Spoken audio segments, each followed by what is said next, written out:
Bakar pernah sampai mau meninggal dunia dia ngutang, punya utang 50.000. Kembali ke tadi nih 50.000. Subhanallah, meninggal dunia, sebelum meninggal dia udah tulis wasiat.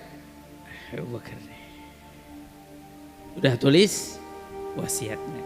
Wasiatnya buat satu orang yang kaya raya di Aden dekat dengan Abu Bakar. Dia tulis wasiat, nanti kalau saya meninggal dunia, tolong Fulan bin Fulan, si orang yang kaya, mandiin jenazah saya. Tolong si Fulan bin Fulan yang orang kaya mandiin jenazah saya. Meninggallah Habib Abu Bakar, gempar satu kota Aden. Siapa yang gak kenal Habib Abu Bakar? Di Aden tuh ada museum susu, masih ada. Habib Abu Bakar tuh waktu masuk Aden ditantang.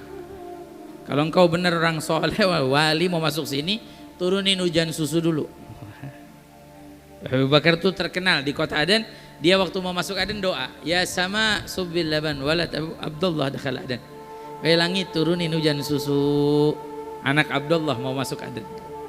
Karamahnya tuh hebatnya. Serah, ente nggak percaya di Aden ada museumnya, ada susunya sampai sekarang.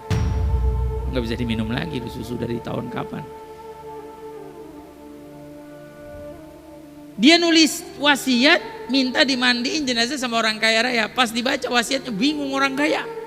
Ini orang kaya kagak ngaji, kagak apa, gimana mandiin jenazah? Gimana mandiin jenazah? Bingung, semua orang bingung gimana. Yang paling bingung si orang kaya ini, saya disuruh mandiin jenazah Abu Bakar. Apa nggak salah ini? Tahu-tahu tanya-tanya, teliti-teliti, Abu Bakar punya urusan apa waktu dipersiapkan jenazahnya? Abu Bakar punya hutang sama satu orang. Berapa? 50.000. Oh, saya baru tahu, kata dia. Jadi makna dari wasiat Abu Bakar mandiin jenazah, bukan mandiin jenazah secara nampak, tapi mandiin jenazah, mandiin utangnya, bayarin. Akhirnya dilunasin tuh 50.000 daripada dirham tersebut, dilunasin.